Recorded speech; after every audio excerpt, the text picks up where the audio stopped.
How you doing? Austin Hilton here, along with my buddy Zach Humphries. We're making this video for you to talk about what is burning. We get this question a lot, and one of the goals with the ClearCryptos channel, right, Zach, is that they want to educate people, and that's why Zach and I both each actually have our own respective YouTube channels. We make content every day, but we also make there you go. It's an Austin video. Made a mistake. We also make videos for ClearCryptos because we believe fundamentally in what Clear is doing, and that's educating and trying to help you navigate crypto. So in this video, you can see on the screen, we're talking about burning, and I'm going to read right there what you see in purple. Burning is a term used in crypto to describe taking a certain amount of tokens out of circulation to increase the value of the existing tokens already. Said a different way, any and all projects out there have a certain amount of tokens associated with the project when it launches. Let's say they have 100 million tokens or 100 billion or whatever the number is.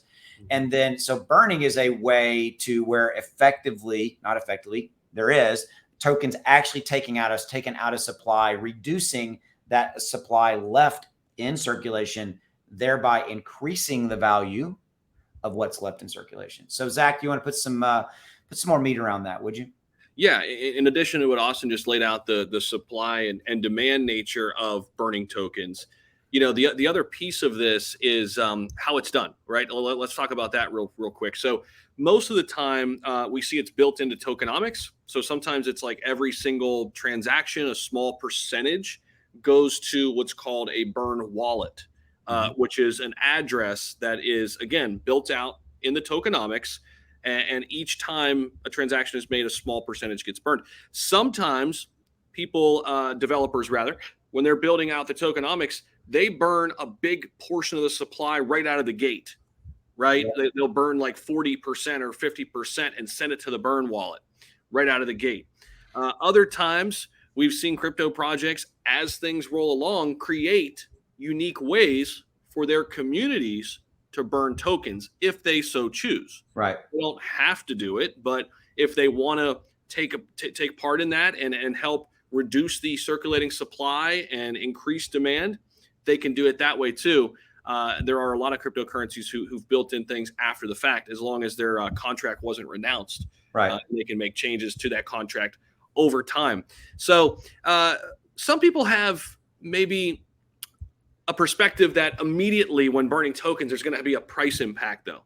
Oftentimes, I think this is an important point. Oftentimes, these supplies, because a lot of times we see this in community tokens, are so big that sure, it's going to have an impact, but not right away. You're not going to feel that price impact right out of the gate. But over time, over months and years, that will increase demand as you start lessening that supply. Yeah, as more tokens are burned over time and added up over time, is to your point. Yeah, exactly. Like Shiba Inu is a perfect example. When SHIB launched 2+ years ago, projects weren't really building the burn mechanism into their tokenomics. So to your point, Zach, and so to kind of clarify what Zach said, when that project launched, when that contract was written, it wasn't built into the Shiba Inu contract to every single time somebody bought or sold, a certain percentage of that transaction was burned. And burn means a certain percentage was pulled aside and sent to the burn wallet, the dead wallet, if you will, to never be revived again. So that wasn't built in. So what Shiba Inu has done in this example, just to use this for an education standpoint, is they have been coming up with and continue to come up with very creative ways, both from the project, they've created burn mechanisms. They've got a credit card coming. They've got a burn portal. They've got their own blockchain coming. It's going to have burning mechanisms for every transaction. You see that. And then, but also you've now seen if a token, usually most tokens, and usually it's community tokens, right, that come out with these burn mechanisms already built in. So you kind of see that in play. So Zach, I want you to take us out, talk about Clear Crypto real quick, as far as kind of how people can get involved with Clear. So hopefully this video, by the way, helped you understand burning a little bit more. So thank you for your time. But yeah, down in the description below, tell people where they can get involved with Clear. Yeah, so down below, you're going to see a link. It's going to be a link that's going to take you to a landing page. You're going to see all the different ways that you can connect with ClearCryptos. whether it's the Twitter page, the Discord. You're going to want to be locked in to all of those things. Big announcements will be made via the Twitter, via the Discord. Also, we're going to have some huge interviews coming right here on this channel. So make sure you subscribe, hit that notification bell, so you know every single time we do another video like this and or go live. There will be a ton of content creators that you're going to see and meet here on this channel as well.